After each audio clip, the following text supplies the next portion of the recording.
또한 우리가 거의 한 20주에 걸쳐서 아브라함을 중심으로 아브라함의 생에 대해서 쭉 살펴보았습니다. 그 아브라함의 인생은 오늘 우리들과는 아무 관련이 없는 옛날에 성경 속에 살았던 인물, 그 정도의 의미가 아닙니다.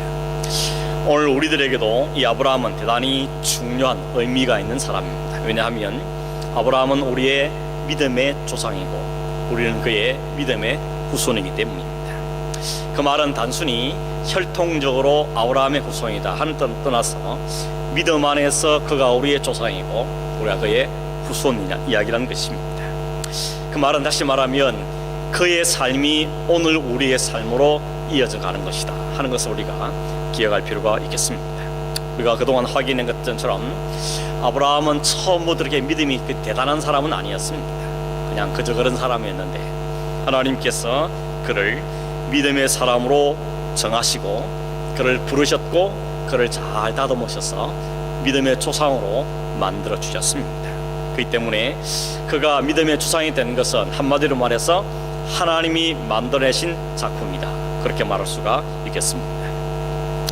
하나님께서 그 아브라함에게 무슨 자격이 있어가 아니었고 하나님 그를 통해서 하나님의 역사를 또 하나님의 언약을 이루시기로 작정하셨기 때문에 그 하나님 작정, 그 하나님의 언약을 하나님께 성실하게 열심으로 이루어 가신 것입니다. 그래서 그걸 하나님의 모든 은혜가 그를 붙잡고 이끌어 가신 것이죠.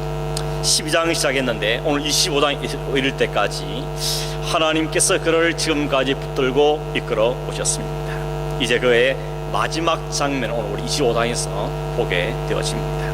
우리 25장에는 이 아브라함의 마지막 장면을 잠깐 보기를 원하는데 1절에 보면 아브라함이 거두라라고 하는 후처를 맞이하여서 6명의 아들을 낳았다 이렇게 이야기하고 있습니다. 이 거두라라고 하는 여인에 대해서는 정보가 별로 없습니다. 나중에 역대상 1장에 보면 아브라함의 족보를 다시 한번 이야기할 때 이 거두라가 등장합니다. 그 외에는 별로 이 사람에 대해서는 알려진 바가 없습니다. 여기 후처란 말은 우리식으로 말하면 사라가 죽은 다음에 다시 장가들어서 얻은 아내, 이런 개념으로 생각이 쉬운데 원래 히브리 원문을 잘 들여다보니까 그게 아니었습니다. 여기 말한 단어는 이 원문을 잘 살려서 영어에 번역하기를 another wife라 이렇게 번역하고 있습니다. 그러니까 아내가 있는데 그 아내가 죽고 나서 이제 혼자 살기 힘드니까 다시 장가들었다, 그런 의미가 아니고 본래 부인이 있고 다른 아내를 얻었다 하는 것이 바로 후처의 뜻이라는 것입니다. 어떻게 알 수 있는가 하면 6절에 보면 아브라함이 이삭에게 자기 모든 소유 재산을 다 준 다음에 서자들에게도 재산을 줬다 그럽니다. 서자들이라는 것이 영어성에 보면 첩의 아들들이라고 분명하게 번역을 하고 있습니다. 첩의 아들들에는 이스마엘도 포함되는 것이고 거두라의 아들도 포함되는 것이죠.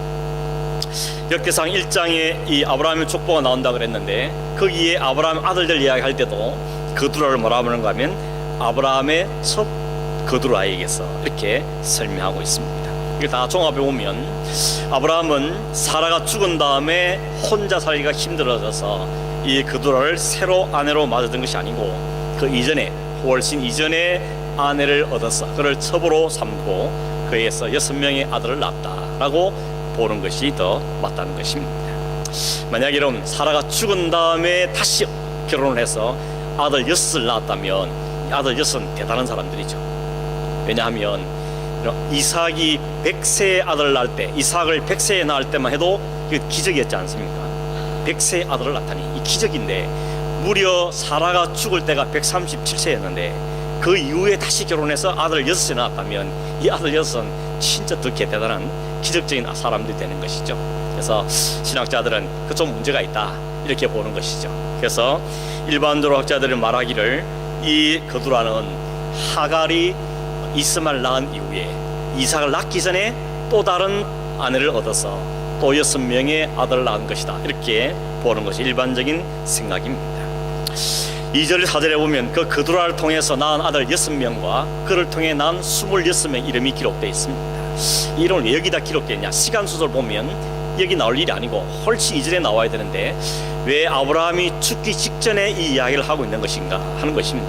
그리고 12절 이하에 보면 이스마엘에게서 나온 아들도 12이었고 12이 12 지도자가 되었다고 말하고 있습니다.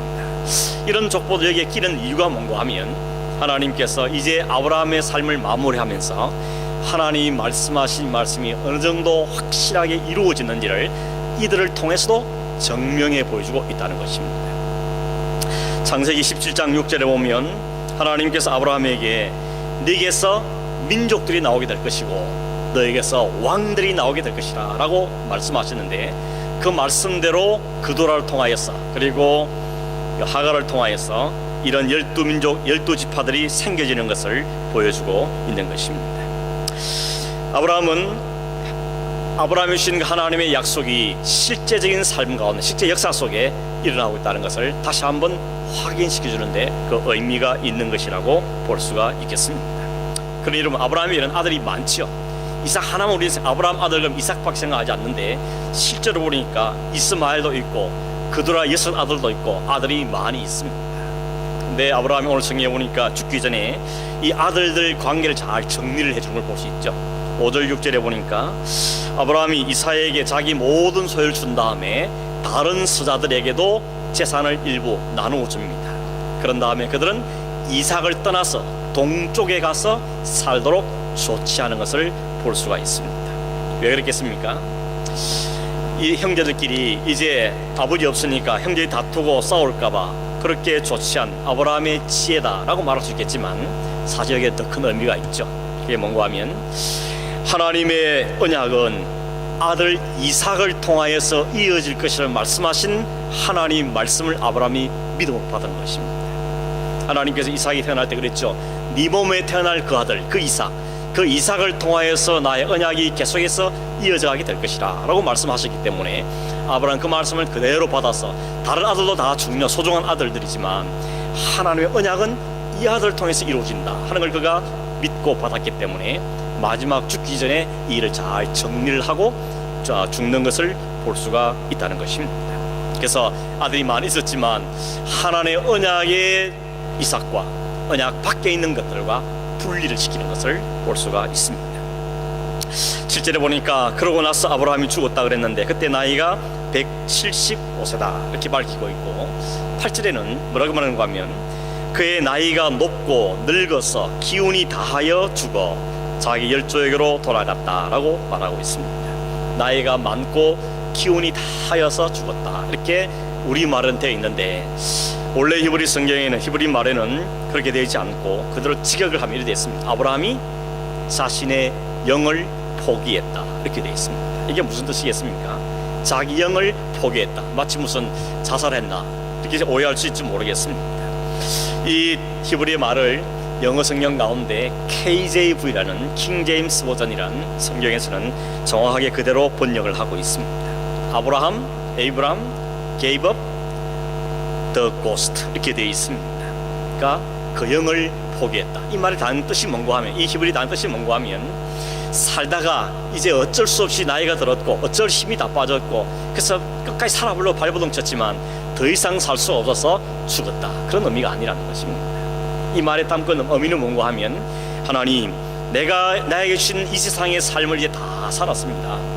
하나님 주신 생명을 다 누렸습니다. 이제는 기꺼이 아버지께로 돌아가겠습니다. 이런 의미를 포함하고 있는, 이런 의미를 담고 있는 것이 바로 이 구절의 의미라고 볼 수가 있다는 것입니다. 하나님 나를 보내셨고 이 땅에 살게 하신 그 삶의 수명을 다 했고 이제 하나님 부르시니 내가 기꺼이 내 영을 주님께 엇탁합니다. 이런 마음으로 마지막을 표현하고 있는 단어라는 것입니다. 우리가 지난주도 봤지만 아브라함은 평생을 나그네로 살았다 그랬죠. 나그네로 살았다는 것입니다. 여러분, 나그네의 삶의 특징이 뭔가 하면 정해진 곳이 없다는 것이죠. 그러나 사실은 알고 보면 또 한편으로는 정해진 곳이 있습니다. 돌아갈 고향이 있다는 것입니다. 이미 우리가 경험하면 살지요. 비록 우리가 남의 땅에 와 살지만 우리는 고향이라는 게 있지 않습니까? 고향이 있다는 것이 그게 나그네의 삶입니다. 그래서 여러분, 이 아브라함은 죽는 날까지 가나안 땅에서 살았지만 거기에 텐트 치고 살았다 그랬습니다. 벽돌로 집 지고 살지 않고 텐트를 치고 살았습니다. 그리고 땅 한 평 건물 하나 소유한 적도 없었다 그럽니다. 그가 얻은 밭 하나 있었는데 그 밭은 자기 아내를 장사 지내기 위해서 해족수한 때 은 400세겔 주고 샀던 밭, 그 밭 하나가 유일한 재산이었습니다. 그가 그 막벨라굴, 그 밭에, 그 굴에 아내를 묻은 이후에 38년 이후에 자기도 거기에 묻히게 되는 것이죠. 조용히 세상을 떠나는 것입니다. 세상을 떠나는 게 목적이 아니고 원래 고향으로 돌아갔다는 것이죠. 아버지, 내가 여기서 살 생은 다 살았습니다. 이제 아버지가 부르시는 그곳, 아버지가 나를 위해 준비하신 그곳에 내가 다시 갑니다. 그런 의미가 여기에 담겨져 있는 것입니다. 여기 자기 열조에게 돌아갔다 그랬죠. 자기 조상들이 있는 곳으로 돌아갔다 그랬습니다. 그게 어디겠습니까? 그 열조들, 그 조상들이 있었던 곳이 어디입니까? 히브리서 11장에 보면 히브리 기사가 여기에 대해서 설명하고 있습니다. 자막에 히브리서 11장 13절 14절 보십시오. 여기 보면 이 사람들이라는 것은 열조를 이야기합니다. 조상들, 이들은 다 믿음을 따라 죽었으며 약속을 받지 못하였으되 그것들을 멀리서 보고 환영하며 또 땅에서는 외국인과 나그네임을 정언하였으니 그들이 이같이 말하는 것은 자기들이 본향 찾는 자임을 나타냅니다. 그들이 나온 바 본향을 생각하였더라면 돌아갈 기회가 있었으려니와 그들이 이제는 더 나은 본향을 사모하니 곧 하늘에 있는 것이라. 이러므로 하나님이 그들의 하나님이라 일컬음을 받으심을 부끄러워하지 아니하시고 그들을 위하여 한 성을 예비하셨느니라. 여기 돌아갈 본향이 나오고 더 나은 본향이 나오죠. 원래 아브라함을 치면 아브라함은 갈대아 우르에서 떠나왔습니다. 갈대아 우르가 자기의 고향입니다. 거기로 마음먹으면 그로 돌아갈 수 있었습니다. 그러나 그 본향 말고 더 나은 본향, 진짜 본향, 정말 그가 가야 될 본향은 다른 곳이라는 것이죠. 그게 뭡니까? 하늘에 있는 것이라 그러죠. 그리고 하나님께서 마련하신 성, 예비하신 성, 거기가 더 나은 본향이라는 것입니다. 그곳으로 갔다는 겁니다. 거기에 앞서간 많은 열조들, 조상들이 거기에 있다는 것이죠. 거기로 아브라함도 돌아갔다는 것입니다. 여러분, 아브라함도 그랬고 그 아들 이삭도 그렇고 야곱도 그렇고 요셉도 그렇고 다들 나그네로 살았습니다. 자기 고향 땅에 살지 못하고 나그네의 삶을 살았습니다. 모세도 그랬죠. 모세도 바로고잉에 40년 살았지만 나머지 80년을 광야에서 80년을 살았습니다. 고향 땅에 살지를 않았습니다. 다니엘 같은 사람도 어린 나이에 바벨론의 포로로 잡혀가서 거기서 고향을 생각하면서 하루에 3번씩 기도하며 나그네 삶을 살았습니다. 왜 성경이 많은 성경 인물들이 이렇게 나그네로 살게 하셨을까? 거기는 하나님의 의도가 있는 것입니다. 뭐겠습니까? 고향을 떠나본 사람이 고향을 기억하는 것이죠. 고향에 태어나서 평생 고향에 산 사람들은 고향의 그름 이런 건 잘 모르지 않습니까? 오늘 우리가 이렇게 멀리 떠나와 있으니까 가끔씩 고향에 대한 향수를 생각하고 고향 때 살던 일들을 기억하며 한번 가봤으면 좋겠다, 이런 마음을 품는 것입니다. 하나님께서는 이민자의 삶을 사는 그들을 위해서 그 이민자의 삶을 통하여서 그들의 인생이 나그네 인생이라는 것을 분명하게 가르치고 계시는 것입니다. 어쩌면 그런 점에서 이민자의 삶을 살고 있는 우리가 훨씬 하나님 나라를 사모하는데 더 적합하고 유리한 축복이라고 말할 수 있다는 것입니다. 요즘 한국 사람들 이야기 들어보면 별로 한국 걱정하지 않지 않습니까? 오늘 우리는 얼마나 많이 걱정도 하고 또 기도도 하고 그럽니까? 아침마다 새벽마다 조국 단을 기도하는데 정작 한국에 있는 사람들 보면 별로 기도를 안 하는 것 같더라고요. 떠나 있는 게 우리가 다 애국자다, 이런 생각이 드는 것이죠. 떠나 있어 보면 고향의 귀중함을 알기 때문에 그런 것이죠. 하나님께서 이 땅에서 나그네의 삶을 살아야 될 그들에게 고향을 떠나게 하신 것은 너희들의 인생이 어떤 인생인지를 알게 하는 하나님의 배려가 여기에 있다는 것입니다. 그래서 여러분, 이 땅에 살는 우리가 어쩌다 여기 와 샀나 그렇게 할 게 아니라 이 삶을 통하여서 하나님은 더 우리를 하나님 나라에 대해서 가까이 생각할 수 있는 마음을 주셨구나 하는 그 점에서 우리는 복이다 하고 말할 수가 있다는 것입니다. 이렇게 살다가 가는 게 인생이구나 하는 것을 우리가 더 확실히 배우고 싶다는 것이죠. 여러분, 그렇다고 해서 아브라함이 보여준 것처럼 우리도 이 세상에서 땅 한 평 가지면 안 되고 집도 가지면 안 되고 돈도 없어야 되고 그 말을 하는 게 아니라는 것입니다. 어떤 분들은 나는 절대 저금 통장 안 간다 그럽니다. 이유가 뭔가 하면 저금 통장이 있다는 것은 하나님을 못 믿기 때문이 아니냐, 이렇게 말하는 분도 있는 걸 보았습니다. 여러분, 아브라함이 이 땅에 땅 한 편 가지지 않고 텐트에 살았던 것은 그 아브라함의 샘플, 그 삶을 통하여서 오늘 우리의 신분이 어떤 신분이고 우리가 어떤 삶을 살아야 할 것을 가르치기 위한 하나님의 샘플로, 본보기로서의 의미를 가지고 있는 것입니다. 그래서 아브라함 보면서 인간이라는 게 어떤 존재구나, 인생에는 도대체 어떤 삶을 사는 존재구나 하는 것들을 배우고 알게 하기 위한 모범으로 우리에게 보여준 데 의미가 있는 것입니다. 아브라함이 죽을 때 나이가 175세라 그랬습니다. 우리가 보기에는 굉장히 오래 살았지 않습니까? 175세. 그러나 오래 산다는 것이 영원히 사는 건 아니죠. 175세든 100세든 70이든 정한 수명만큼 사는 것이죠. 그만큼 살다가 가는 것입니다. 인간의 수명은 한정이 되어 있는 것입니다. 누구도 이 땅에서 죽음에 대해서 면제받은 사람은 아무도 없습니다. 그렇다면 진짜 중요한 건 뭔가 하면 정해진 수명 이후에 돌아갈 본향이 있느냐는 것입니다. 모두가 다 죽음을 통과할 터인데 죽음 이후에 진짜로 돌아갈 집이 있느냐, 이게 중요한 문제인 것입니다. 성경은 분명히 우리에게, 성경도 우리에게 분명히 이 세상과 다음 생이 있다고 말씀하고 있습니다. 우리가 사는 이 땅이 전부가 아니라 우리에게 분명히 다음 세상, 그 세상이 진짜 영원한 세상이고 그 세상이 오늘 이 세상과 비교할 수 없는 세상이라고 성경은 우리에게 분명하게 말하고 있습니다. 바울이 로마서 8장 18절에 이렇게 말했습니다. 생각하건대 현재의 고난은 장차 우리에게 나타날 영광과 비교할 수 없다 그랬습니다. 현재가 있고 장차 올 땅이 있는데 비교를 하면 비교가 안 된다는 것입니다. 여러분, 바울이 막연하게 한 이야기 아닙니다. 우리가 아는 처럼 바울은 그 하늘나라에 가보고 온 사람이었죠. 고린도교에 보낸 편지에 보면, 고린도서 12장 2절에 보면 이렇게 말했습니다. 내가 그리스도 안에 있는 한 사람을 아노니 그는 14년 전에 셋째 하늘에 이끌려 간 자라. 14년 전에 세 번째 하늘 아래 가보고 온 사람이 있는 걸 내가 안다 그럽니다. 그 아는 사람이 누군가 하면 사실 자기입니다. 자기로 말을 하지 않고 내가 어떤 사람을 아는데 그 사람이 14년 전에 천국을 가보고 온 사람이라는 것입니다. 그런 다음 이어진 4절에 말하기를 그가 낙원으로 이끌려 가서 말로 표현할 수 없는 말을 듣고 좋게 말로 표현할 수 없는 것들을 보았다고 이야기합니다. 이 자기가 봤다는 것이죠. 내가 가보니 그 나라는 이 땅의 것과는 비교할 수 없는 것들이라는 것을 바울은 고백하고 있는 것입니다. 근데 여러분, 성경에는 그 나라가 언제 완성됐다 그러죠? 마태복음 25장 34절에 보면 창세전에 이미 완성되어 있는 나라로 말합니다. 거기 예수님이 이렇게 말합니다. 마지막 때가 되면 사람들 두 줄로 쫙 세울 거다. 한쪽은 오른쪽, 한쪽은 왼쪽, 그렇게 세운 다음에 오른편에 있는 사람들은 천국에 들어갈 사람들.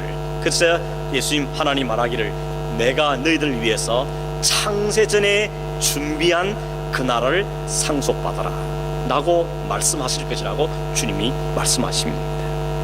창세전에 이미 준비된 나라, 이미 우리를 위해서 예배된 나라, 그 나라의 현재의 삶을 끝낸 자들에게 주어진다는 것입니다. 누구에게? 그리스도 안에 있는 사람들에게, 하나님의 백성, 하나님의 자녀들에게 마련한 한 성이 있는데 그 성은 하나님의 나라는 것입니다. 여러분, 세계는 시작이 있고 끝이 있습니다. 이 역사는 시작했지만 끝이 반드시 올 겁니다. 그 세계의 역사 끝나기 전에 우리가 먼저 죽으면 우리의 현재의 죽음으로 우리의 현재의 삶이 끝날 겁니다. 그럼 그 다음 어디냐? 그 다음은 하나님이 우리를 위해서 창세전에 준비해 놓은 그 성, 그 성이 우리가 영원히 살게 될 다음 세상인데 그 세상은 오늘 현재의 세상과 비교해 보니까 비교가 안 되라는 것입니다. 이 바울이 한마디로 말하기를 현재는 고난이요 그 날은 영광이라고 표현하고 있습니다. 이 땅은 많은 고난거리가 살고 있습니다. 많은 고난거리 우리에게 있습니다. 그러나 그 나라에는 더 이상 고난과는 아무 상관이 없는 영광스러운 나라는 것을 바울이 직접 보고 그 고려 성도들에게 이야기를 하고 있는 것입니다. 아브라함이 75세 때 부름을 받았습니다. 그리고 175세 때 죽었습니다. 100년간 하나님의 부르심을 받아서 가나안 땅에 하나님과 함께 살았습니다. 살면서 아브라함은 175년 후에, 물론 그 100실 죽을 줄은 몰랐겠지만 자기 그 이후의 세상을 바라보면서 소망하며 살고 내가 여기 사는 이 세상의 삶은 나그네 삶이다 라는 것을 늘 인식하고 있었던 것이죠.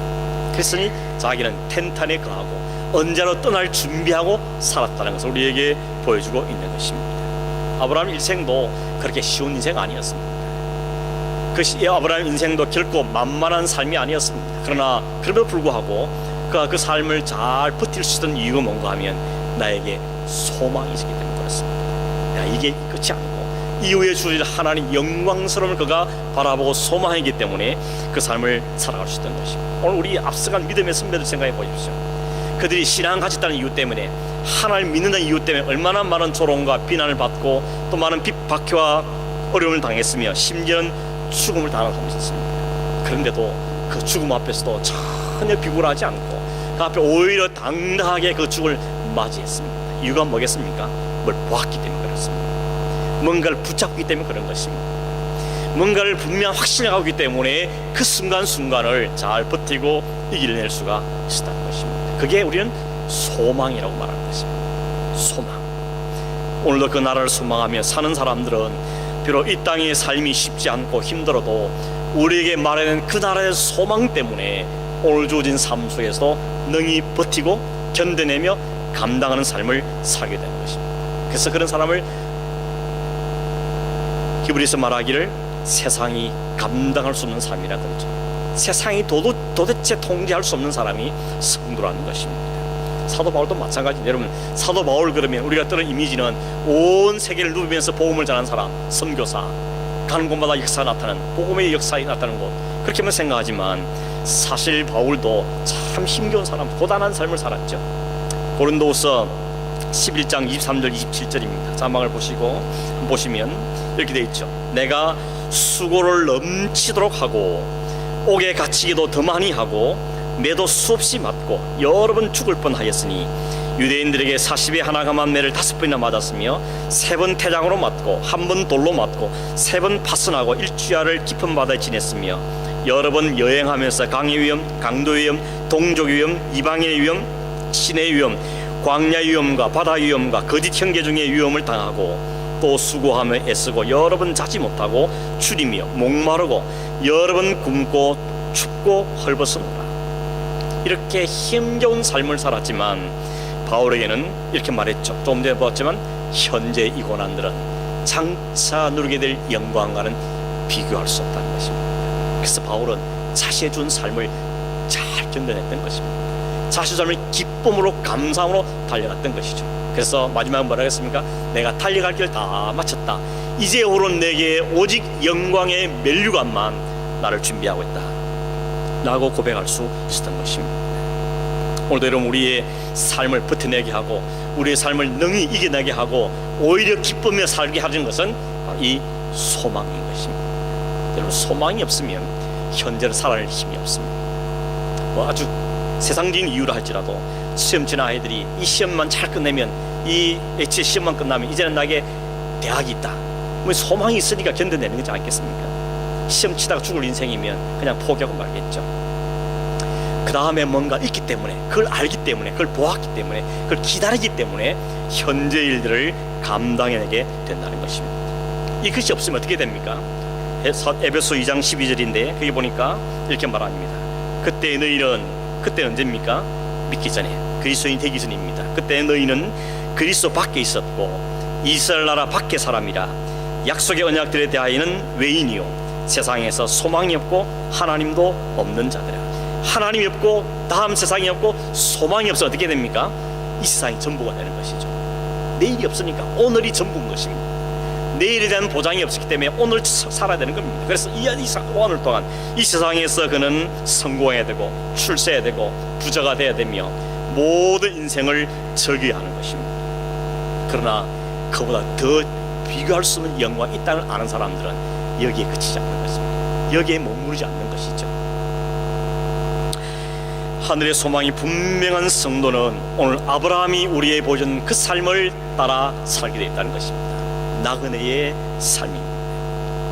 그렇다고 여러분, 이 세상 그러니까 그냥 대충 살고 아무렇게 살고 그렇게 말할 수 없습니다.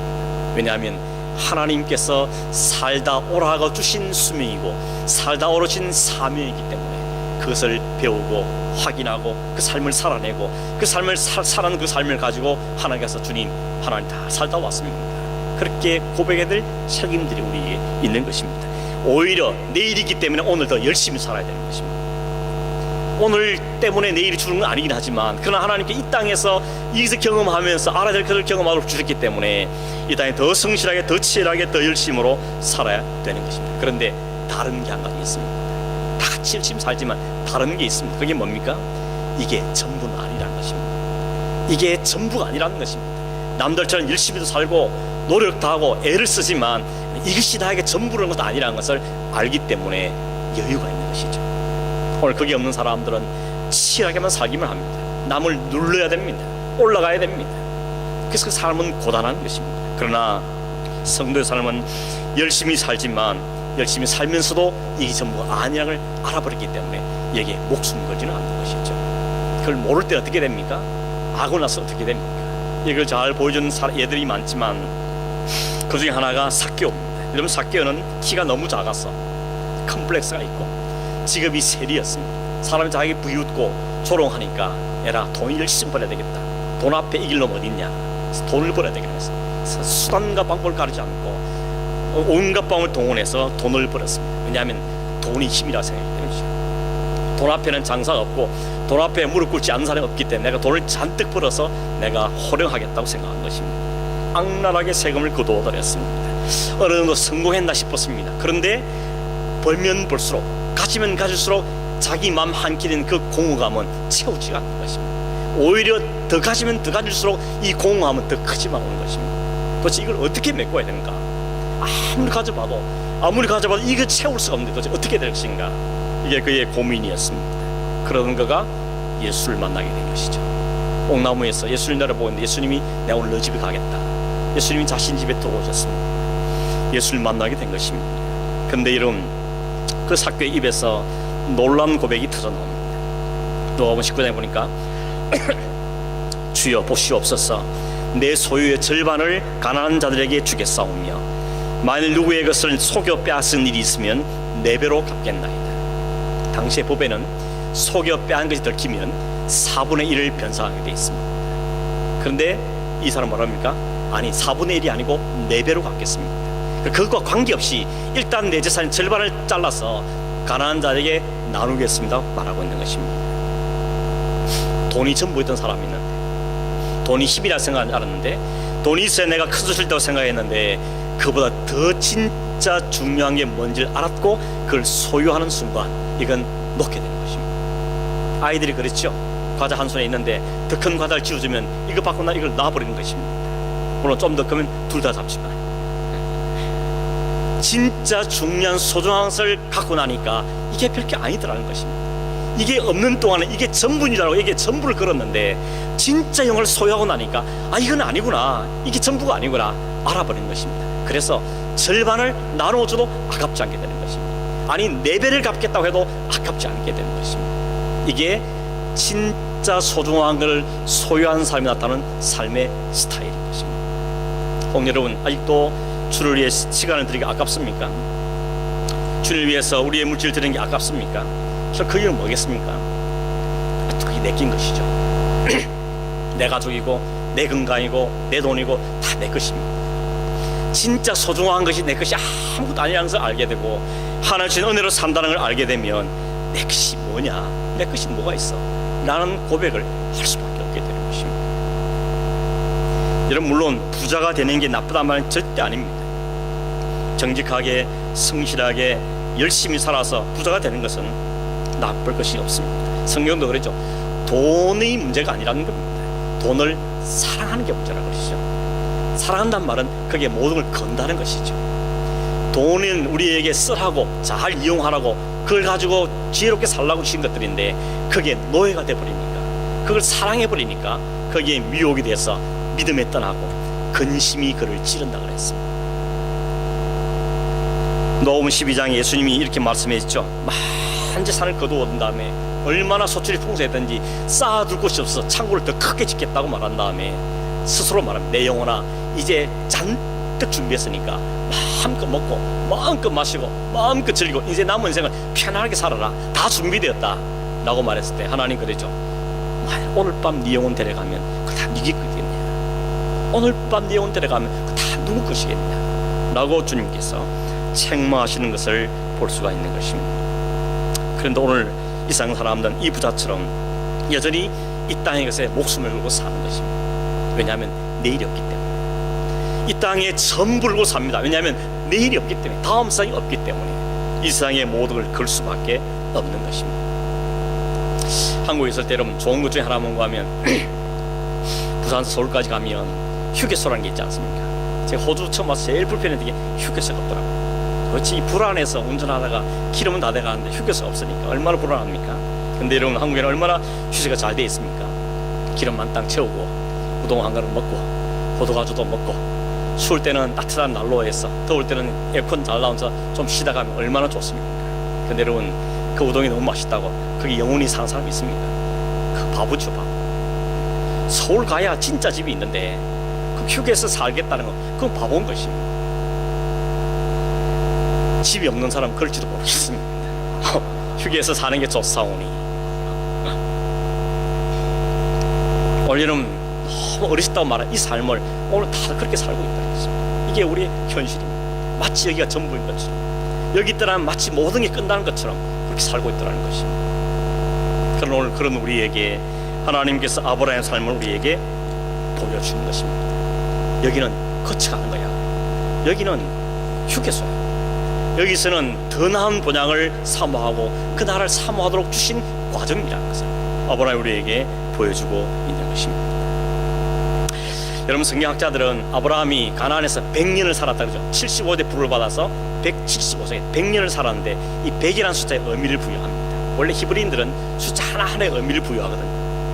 그 100이라는 숫자는 뭔가 하면 완전하다는 뜻입니다. 그러니까 아브라함은 75세 때 하나님의 부르심을 받아서 완전한 삶을 살고 갔다, 이렇게 성경학자는 의미를 부여합니다. 물론 그 말이 아브라함이 퍼펙트한 삶을 살았다 그 뜻은 아니죠.